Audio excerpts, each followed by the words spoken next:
If you ask the most successful restaurant owners, what's the secret to making over $200,000 per year in profit per restaurant unit, they'll all tell you the same thing: menu engineering. The process of designing your menu to maximize profit. In working with thousands of restaurants over the past 7 years, I've seen this be the difference between millions in profit and bankruptcy. There's 5 secrets to menu engineering, so let's dive into it with number 1. Secret number 1, achieving menu market fit, which is a fancy term that means making sure that your menu has what people in your area want, but don't have a go-to restaurant to order from yet. So you may be wondering, Adam, how would I know what dishes people in my market want, but don't have a go-to spot for yet? It sounds like it would take magic to figure that out, but it doesn't. It turns out that Google publishes that data for free if you know where to look in their keyword planner tool. You can use their keyword planner tool to select your city and the item you're considering adding to your menu, and it'll tell you how many people are searching for that item nearby. Because when somebody is searching Google for an item, for example, best birria tacos in Miramar, Florida, that means by definition that if I'm searching for that dish, I don't have a go-to spot for it yet, or I just go to that restaurant, which means that restaurants that do have that dish and can get in front of that customer as they're searching for that new menu item have a very high likelihood of converting that searcher into a new customer for the restaurant, and that customer becoming a regular because now they'll associate your restaurant with that dish they were craving. Not only will this strategy lead to having a menu which better reflects what people want, and it will make guests happier as a result, but it can also be used to get new customers. Because once you see which dishes people locally are craving and you have them on your menu, you can create pages on your website for those dishes locally. So in this example, if I'm a taqueria in Miramar, Florida, that would mean that I would create a page around how we have the best birria tacos in Miramar, Florida. If you want me and my team to research which dishes in your cuisine type have the most demand in your city to give you inspiration for this, then comment your restaurant name and the city it's in down in the comments below. Then we'll check out how many people in your city are searching for each dish in your cuisine type and reply back to you with how many people that is and which items we'd recommend adding to your menu in order to get in front of those people and meet the local demand. Okay, so now that we've got a plan for maximizing sales and acquiring new customers using menu market fit, what's next in the menu engineering playbook? Next is secret number 2. Spotting stars. I don't mean spotting the stars in the sky, I mean spotting the stars on your menu. Stars is the term that we use to describe the items on your menu which are both the most popular and the most profitable. Because it turns out that the most profitable restaurants always design their experiences around pushing those dishes that are gonna have a high repeat order rate and have incredible profit margins. There's a whole science to designing your menu to make sure that people order those most frequently. To spot the stars, you do this financial x-ray using this spreadsheet, which sounds like it's going to be really complicated, but has actually been made really easy using this tool that I built that you can use for free. You just type in your menu item name, the food cost of that item, the price of that item, and how many of them you sold over the last 30 days. And you do that for each of your menu items. Once you have your numbers in the spreadsheet, that's where the fun part happens, where it automatically categorizes your menu items, where we separate the winners from the losers. Because with those numbers, it can categorize your menu items into 4 categories: the stars, the puzzles, the plow horses, and the duds. The stars are your superstars. They're both popular and profitable. These are the dishes you want to keep consistent and promote heavily. Plow horses are popular, but not as profitable.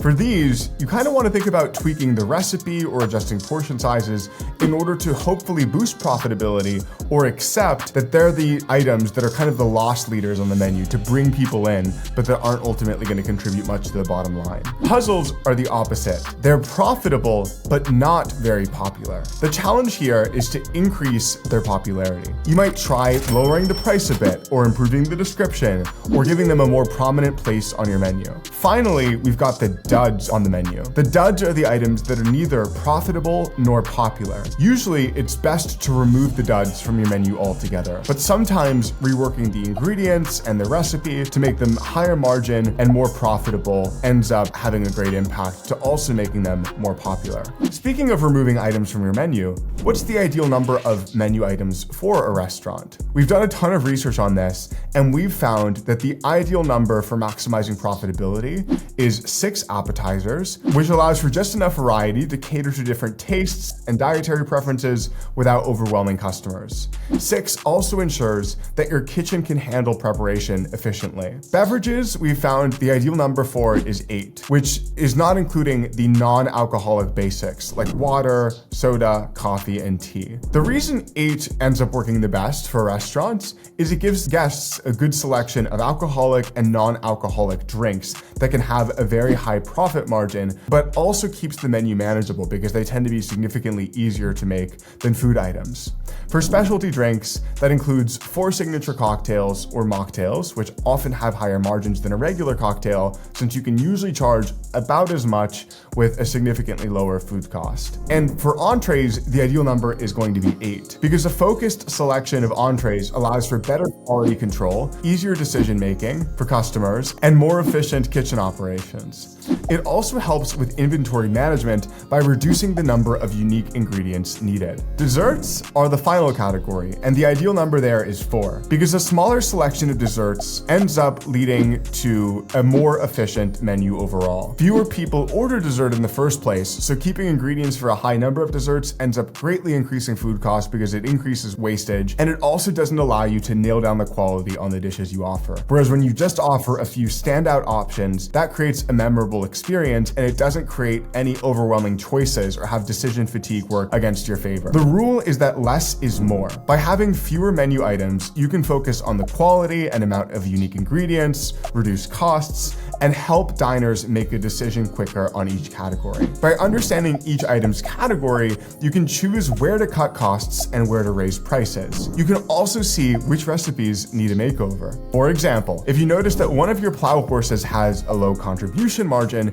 you might cut its food costs or pair it with high profit sides and drinks. Or if you have a puzzle that's not selling well, you might experiment with its placement on your menu to improve its description and make it more appealing. The key here is that you're not just guessing, you're making decisions based on real numbers that will make you real money. And that's the power of data-driven decision-making in menu engineering. Now, you're probably thinking to yourself, but Adam, where's that spreadsheet you mentioned that makes all of this easier by automatically categorizing my menu for me? Don't worry, my team's already made a copy of that spreadsheet for you, and we're gonna post it down in the comments section below, where you just add in your menu sales, your menu price, and your food costs, and then it automatically puts your dishes into the 4 categories we discussed that you can use throughout the rest of the video. So again, that free download link will be in the comments down below. So now that you have got the menu items that are going to maximize your sales and have the data to show which ones are the most profitable for you to spotlight, how do you actually organize your menu to achieve that spotlighting effect? That's where secret number 3 comes in, the Z-read pattern. Research shows that people read menus in a Z shape.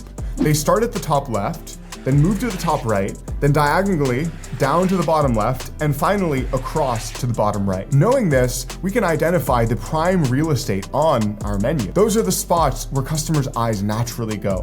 They're ideal for placing your high profit menu items in those areas. But it's not just about where you place items on the menu. Visual cues play a crucial role as well. Boxes, bold text, and photos greatly impact customers' choice.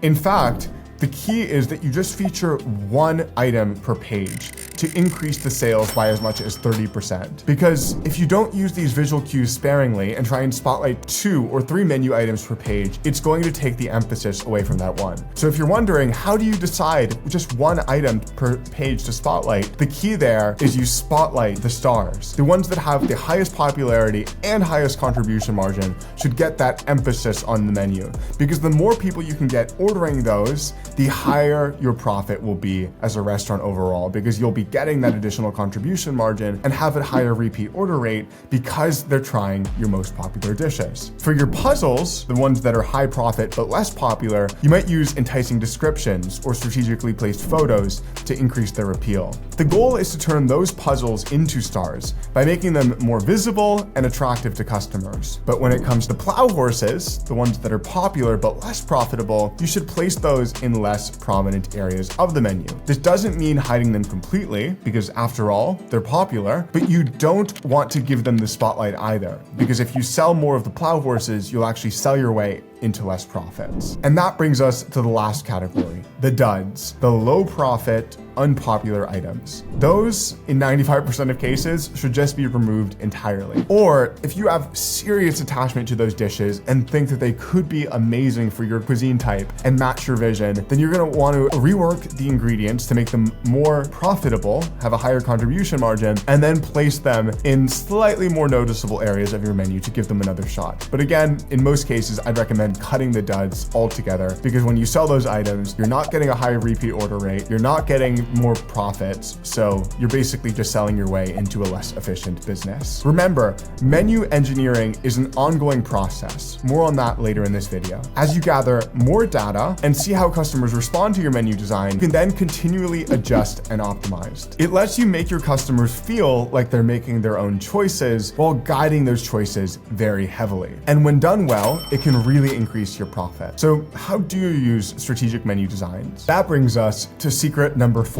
Delectable Descriptions. This is about understanding the art of menu descriptions and pricing. Here's an example. Instead of simply writing grilled chicken sandwich as a description, you could describe a grilled chicken sandwich as tender, locally sourced chicken breast, grilled to perfection, and served on a toasted artisan bun with crisp lettuce and juicy tomatoes. The second description makes that dish sound much more appealing and gives the customer a better idea of what to expect. It's all about using descriptive language that paints a vivid picture in your customer's mind. Instead of just listing ingredients, you want to create a mouth-watering experience before they even take a bite. Because research shows that those types of descriptions don't just lead to more sales, they also lead to consumers rating the dish as tasting better when they taste it, because they come in with that expectation that this is going to be a really premium, vivid experience. But it's not just about making things sound fancy.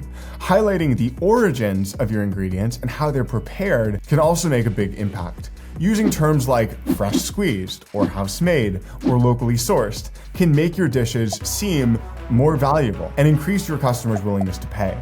They can also help justify higher prices and better profit margins. Now, I know you might be wondering, what about pricing? Should I just list the prices next to each item? Well, here's where things get interesting. The way you present your prices can be just as important as the dish's description in boosting your sales. One effective strategy that you'll notice a lot of the most premium restaurants are using these days is they blend their prices into their descriptions. They drop the dollar sign and just put the number at the end of the description, which helps prevent customers from price shopping or making decisions based solely on price. Instead, leads them to read the description and use that as context for evaluating the price. For example, instead of listing $12 Paloma cocktail, you could write, our signature Paloma cocktail, crafted with Herradura Blanco tequila, Campari, fresh squeezed grapefruit and lime juices, balanced with a splash of sparkling water and house-made agave nectar. 12. Notice how the price is just a number at the end, 12. This technique helps customers focus on the quality of the experience of the drink rather than just fixating on its cost. So far, we've covered the first 4 out of 5 secrets, where you've gotten menu market fit now, you've spotted the stars on your menu, which are going to have the highest popularity and profitability, you've designed your menu around the Z-read pattern to emphasize those stars and maximize their sales, and you've written delectable descriptions and applied pricing strategies in order to maximize the sales of your overall menu. So that brings us to the 5th secret of menu engineering that all of the best have in common: continuous optimization. You might be thinking, Adam, I heard what you said. I did all this work. Can't I just sit back and watch the profits stack up with my new menu? Yes, in the short term, but In the long term, the truth is that the most successful restaurants never stop improving their menus because everything is changing. Food costs are changing, where if you looked 4 years ago at the price of meat and eggs, they were significantly lower than today, which could have taken a star on a menu and actually turned it into a plow horse or similar. So continuously watching food costs and keeping your menu engineering spreadsheet updated, as well as watching consumer trends in terms of which dishes are becoming more popular. 10 years ago, nobody knew what birria tacos were, but now they're consistently one of the highest selling items in taquerias. So staying ahead of that pattern by watching for menu market fit trends, watching for spikes in local demand, and then updating your menu accordingly is key to staying ahead. Let's start with the importance of regular menu analysis. This isn't just about looking at your sales numbers once a year, it's about consistently tracking how each item on your menu is performing. Now you might be wondering, how often should I be doing this analysis? The answer is about 4 times a year or at the end of every quarter, so that you're just watching the trends as they're happening and keeping a pulse, ensuring that you're ahead of the curve. The questions you can ask yourself in this process as you're updating your numbers is, are your stars still shining bright? Have any puzzles turned into duds? And this ties into another important piece of menu engineering that we haven't covered yet, using your staff to sell your superstars. Because your staff are on the front lines. They interact with customers every day. They can be powerful tools in promoting high profit items. So regularly training your staff on the profitability of menu items can really help with that. Let them know which dishes are your stars and which dishes are your puzzles. Encourage them to subtly sell those items. For example, when a customer asks for a recommendation, your server could say, "Our grilled salmon is a customer favorite.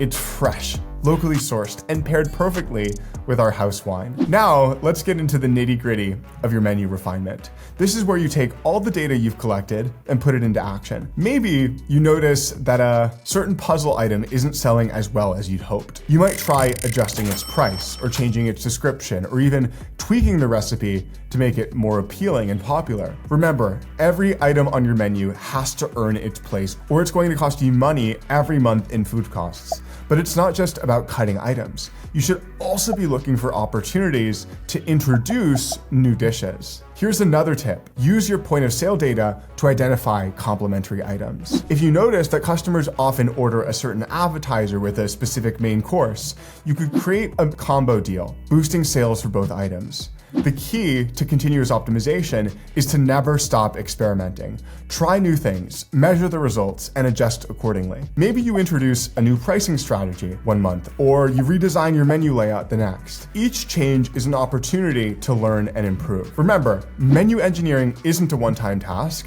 It's an ongoing process that the best owners use to consistently boost their profits. By often watching their numbers and training their staff to use it accordingly and refining their menu, they stay ahead of the competition and keep their customers coming back for more because they're always ahead of their needs. You may have noticed that a key theme in doing successful menu engineering is knowing your food costs and building your menu around those. I made a whole video on the easiest way to calculate your food costs and the strategies you can use to more than double your profits using them. So if you're interested in that video, I'm placing it to the right of me now. Click on that video and take a look because it's one of my most popular, and hundreds of operators have commented that it's been a game changer to increasing their profitability.